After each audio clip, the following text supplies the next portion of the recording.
ඔබ මෙවර උසස් පෙළ විභාගයට මුහුණ දීලා හොඳ ප්‍රතිඵලයක් අපේක්ෂා කරගෙන විශ්වවිද්‍යාල වරම් බලාපොරොත්තු වෙන සිටින දරුවෙක්ද? එහෙමත් නැත්නම් එවැනි විභාගයකට මුහුණ දීපු දරුවෙක්ගේ අම්මා කෙනෙක් හෝ තාත්තා කෙනෙක්ද? ආදරණීය අම්මේ තාත්තේ දුවේ පුතේ, අපි මේ පණිවිඩය අරගෙන ඉන්නේ මෙවර සාමාන්‍ය පෙළ විභාගයේ මෙවර උසස් පෙළ විභාගයට මුහුණ දීලා නැවත විභාගයට මුහුණ දෙන්න අපේක්ෂාවෙන් සිටින අපේ ආදරණීය දුව දරුවන්ට.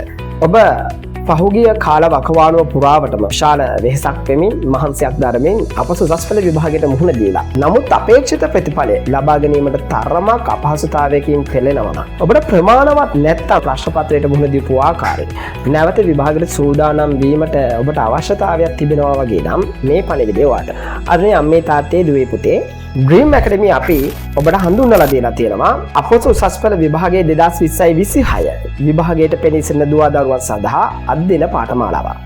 මේ පාඨමාලාව සඳහා මේ වෙලාවේ ඉතිරි වෙලා තියෙන ඉතාමත් කෙටි කාලයක්. මෙම වසරේ විභාගය නොවැම්බර් මාසයේ පැවැත්වුණත් 2026 උසස් පෙළ විභාගය අගෝස්තු මාසයේ පැවැත්වීමට අධ්‍යාපන දෙපාර්තමේන්තුව මේ වෙනකොට තීරණය කළා තියෙනවා. ඒ හින්දා ආදරණීය අම්මේ තාත්තේ දුවේ පුතේ, අපිට ඉතුරු වෙලා තියෙන්නේ මාස 9කටත් වඩා අඩු කෙටි කාලයක්.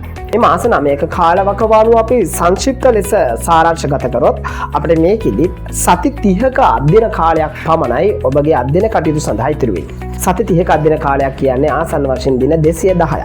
මේ දින 210 ඇතුළත කොහොමද ඔබගේ උසස් පෙළ විද්‍යාව හෝ ගණිතය හදාරන දරුවන් මේ විෂය ධාරාවන් වලට මුහුණ දීමට සූදානම් වන්නේ. Dream Academy අපි මේ අධ්‍යයන පාඨමාලාව සිදු කරන්නේ විද්‍යාව හෝ ගණිත විෂය ධාරාවන්, විද්‍යාව, ගණිතය සහ තොරතුරු තාක්ෂණය යන විෂය ධාරාවන් යටතේදී උසස් පෙළ හදාරන දුව දරුවන් සඳහා. හරි, මතක තියාගන්න මෙම විෂය පාඨමාලාව මෙම පාඨමාලාවන් යන්නේ විද්‍යාව, ගණිතය සහ තොරතුරු තාක්ෂණ වේදයේ හදාරන දරුවන් හට පමණයි. මේ පාඨමාලා කාලය පුරාවටම අපි මේ මාස 9කට වඩා අඩු කාලය, සති 30ක කාලය නැත්නම් දින 210ක වගේ කාලවකවානුව කළමනාකරණය කරන ආකාරය සහ අපි එහිදී පවත්වාගෙන යන ක්‍රියාකාරී සැලැස්ම පිළිබඳව ඔබට සංක්ෂිප්ත අදහසක් ඉදිරිපත් කරන්න. මේ වසරේ දෙසැම්බර් මාසයේ කියන්නේ 2025 දෙසැම්බර් 15 වෙනිදා මෙම පාඨමාලාව ආරම්භ වෙන අතර මේ පාඨමාලාව 2026 අගෝස්තු 1 වෙනිදා වෙන විට අවසන් වෙනවා.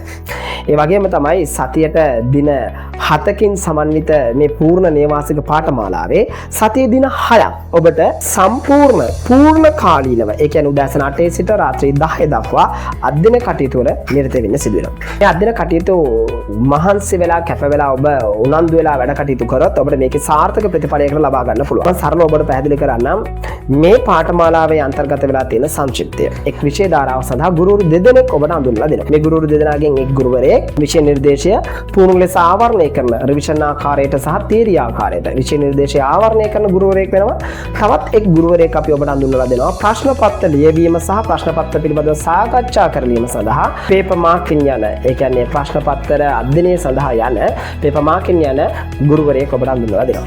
එතන එක් විෂය ධාරාව සඳහා ගුරුවරු දෙදෙනෙක් බැගින් ඔබට මේ පාඨමාලාව පුරාවට ඔබ හදාරන විෂයන් තුනට ගුරුවරු 6 දෙනෙක් ඔබට ස්ථීර වශයෙන්ම අපි හඳුන්වලා දෙනවා. මේ කාල වකවානුව පුරාවට මේ තියෙන දින 210 කාල වකවානුව පුරාවටම එක් විෂය ධාරාවකට ප්‍රශ්න පත්‍ර 140 බැගින් විෂය ධාරාවන් තුනට ප්‍රශ්න පත්‍ර 420ක ප්‍රමාණයක් අපට ආවරණය කරන්න බලාපොරොත්තු වෙනවා. මේ ප්‍රශ්න පත්‍ර සංයුතිය පිළිබඳව ඔබට පොඩි අදහසක් ලබා දුන්නොත් පළමු ප්‍රශ්න පත්‍ර ප්‍රමාණය යනවා උදෑසනම සෑම දිනක උදෑසනම උදෑසන 8ට ඔබ ප්‍රශ්න පත්‍රයක් ලියන්න ඕනේ. මේ ප්‍රශ්න පත්‍රය සමහර දරුවන්ට හිතෙන්න පුළුවන් මට ප්‍රශ්න පත්‍රයක් ලියන්න තරම් දැනුමක් නැහැ, මම මේක සම්බන්ධ තීරි සහ පුනරීක්ෂණ සිද්ධාන්ත මගේ දැනුමේ නැහැ. ඒක ගැටලුවක් නෙමෙයි පුතේ. ඔබට යම් කාරණයක් නොහැකි වෙන්න පුළුවන්. නමුත් ඔබ මෙතෙන්ට පැමිණෙන විට ඔබට යම් කාරණයක් නොහැකි වුණත් ඔබ මෙතනින් එළියට යන විට ඔබට ඒ සියලු සිද්ධාන්ත සහ සියලු කරුණු අපි පුහුණු ලෙස අවබෝධයට ලබා දෙනවා. ඔබ පාඨමාලාවට ඇතුළත් වෙන දිනේ සිටම ඔබට ප්‍රශ්න පත්‍ර වලට මුහුණ දීමට සිදු වෙනවා.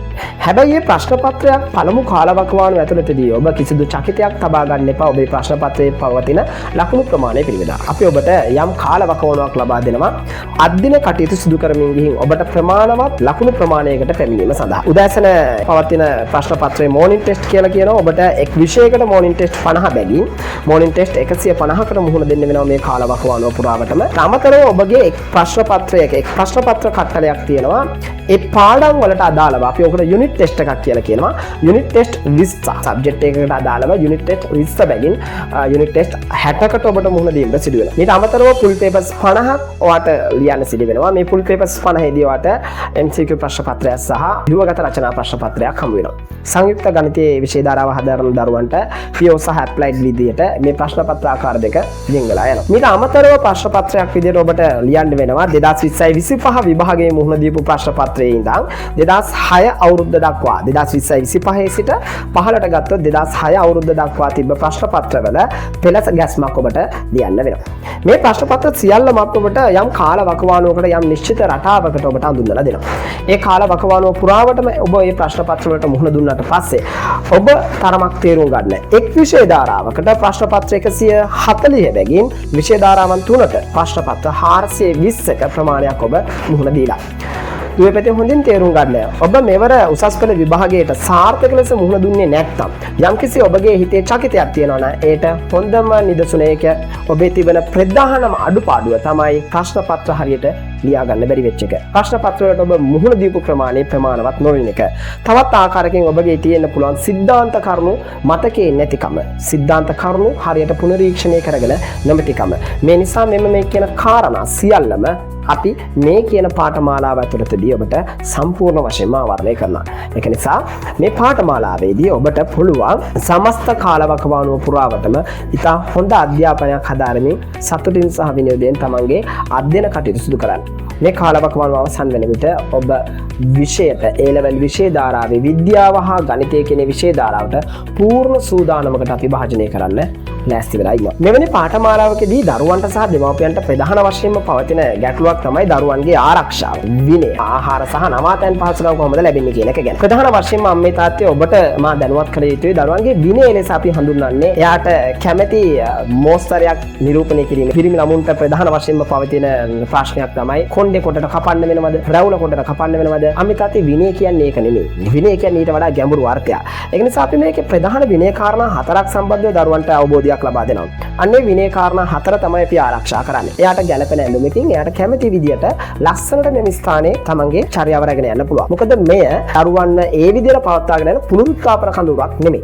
මේක අධ්‍යයන ආයතනයක්. මේක අධ්‍යයන ආයතනයක් නිසා හොඳින් තේරුම් ගත යුතුයි දරුවන්ට නිදහස ලැබිය යුතුයි අධ්‍යාපනය ලබා ගැනීම සඳහා. එයාගේ මනසට නිදහසක් තියෙනවා නම් එයා හරි ලස්සනට එයාගේ වැඩ ටික කරගෙන යනවා නම් ඒ කාරණේ සිදු වෙනවා නම් තමන්ගේ විනය පිළිබඳව අපිට ඉතා සෑහීමකටපත් වෙන්න පුළුවන් කාරණා තියෙනවා. ඒ පිළිබඳව අපි දරුවන් ඇතුළත් වෙන දිනේදීම දෙමාපියෝ දැනුවත් කරනවා කවර විනය කාරණා 4ක්ද අපි දරුවන්ගේ අධ්‍යයන කටයුතු සඳහා පූර්ණ වශයෙන්ම අධ්‍යයනය කරන්න කියලා. ඊට අමතරව දරුවන්ගේ ආරක්ෂාව සම්බන්ධව පිරිමි ළමුන් සඳහා වෙනම නේවාසිකාගාරයකුත් ගැහැණු ළමුන් සඳහා වෙනම නේවාසිකාගාරයකුත් පවතිනවා. මේ නේවාසිකාගාරවල පිරිමි ළමුන්ව රැක බලා ගැනීම සඳහා වෙනම මාෂල් කෙනෙක් ඉන්නවා. ඊට අමතරව ගැහැණු ළමයි රැක බලා ගැනීම සඳහා වෙනම වෝට්න. ඊට අමතරව ඒකට තවත් දාරින් 3 දෙනෙක් පමණ සිටිනවා. මොකද අපි දරුවන්ගේ ආරක්ෂාව සහ විනය කියන එක නයිතා හොඳින් රැක බලාගත යුතුයි ඔබට මේ පාඨමාලාව පූර්ණ ලෙස සිදු කරගෙන යද්දී. නවාතැන් පහසුකම් ලබා දීමේදී දරුවන්ට ප්‍රමාණවත් විදියට ඒ දරුවන්ට අනන්‍ය වෙච්ච විදියට ඒගොල්ලන්ට ප්‍රධාන වශයෙන්ම දරුවන්ට පැමිණෙන්නේ නිදා ගන්නට අවශ්‍ය කරන අදාළ කරන ඇඳක්, එයාට අවශ්‍ය කරන සමීප ආරක්ෂක කටයුතු සඳහා දේවල්, ඊට පස්සේ ඒගොල්ලන්ට එයාගේ සෞඛ්‍ය මේ කටයුතු සිදු කරගන්න අවශ්‍ය දේවල්, ආහාර සම්බන්ධව අපි කතා කරොත් අපි ඕගොල්ලන්ට අවශ්‍ය කරන ආහාර, ඒ කියන්නේ ලබා දෙන ආහාර වට්ටෝරුව අපි ඔබට ඉදිරිපත් කරනවා. ඒ වට්ටෝරුව පොඩ්ඩක් ඔබ බලන්න, ඒක හොඳට අධ්‍යයනය කරන්න. එතකොට මේ කියන සියලුම දේවල් අපි පූර්ණ විනිවිදභාවයකින් යුක්තව සිදු කරනවා. ප්‍රණීත රසවත් උණුසුම් ආහාර වලින් අපි ඒගොල්ලන්ව ප්‍රමාණවත් වෙන පරිදි සංග්‍රහය ලබා දෙන්න අපි බලාපොරොත්තු වෙනවා. අපි ඔබට නැවත මතක් කරන්නේ මෙන්න මේ වගේ සරල කාර්යයක්. ඔබට යම්කිසි විදියකින් ධර්ම දේශනයක් අහන්න ඕන නම් ඒකට හොඳ ආරාණයකට, හොඳ පන්සලකට යන්න. ඔබට යම්කිසි ආකාරයකින් රැවටෙන්න ඕනේ නම් හොඳ මැජික් කාර්යයක් වලට යන්න. ඔබට ලස්සන කතන්දර පමණක් අහන්න ඕනේ නම් ඔබ කතන්දර කියන්න දක්ෂ හොඳ කතකෙක් ළඟට යන්න. ඔබට A-level exam එක මහන්සි වෙලා ගොඩ දාගන්න ඕන නම් ඔබ Dream Academy එකට. විද්‍යාව සහ ගණිතය විෂය ධාරාවන් හදාරන දරුවන් සඳහා පමණයි මෙම පාඨමාලාව අපි හඳුන්වා දී තිබෙන්නේ. දෙසැම්බර් මාසයේ 15 වෙනිදා අපි මේ අධ්‍යයන කටයුතු ආරම්භ කරනවා. දෙසැම්බර් මාසයේ 10 වෙනිදා වෙන විට සියලුම ලියාපදිංචි කටයුතු අවසන් කරනවා. අපි මේ පාඨමාලාව සඳහා පළමු සමාජිකයන් 50 දෙනා පමණක් තෝරා ගන්නා බවත් කාර්මික දැනුවත් කරන්න ඕනේ. අපිට පවතින මොකද මේ පාඨමාලාව පැවැත්වීමේ තියෙන විශාල ඉල්ලුම නිසා අපිට මේ වෙනකොටත් ලියාපදිංචි සමූහයක් සිදු කරලා තියෙන නිසා තවත් ලියාපදිංචි 50ක් පමණක් අපි ඔබට විවෘත කරනවා. පාඨමාලා අවසන් වන්නේ 2026 අගෝස්තු 1 වෙනිදා. ඒ කාල වකවානුව පුරාවටම ඔබට WhatsApp පණිවිඩ මගින් ඇවිල්ලා ඇති තොරතුරු අනුගමනය කරමින් ලියාපදිංචි වීම සිදු කරගත හැකියි. අද මේ තාත්තේ එහෙනම් ඔබගේ දුවා දරුවන්ටත් ඉතාමත් හොඳ අධ්‍යාපනයක් ලබා දීම සඳහා එකතු වන්න අපිත් එක්ක අපි Dream Academy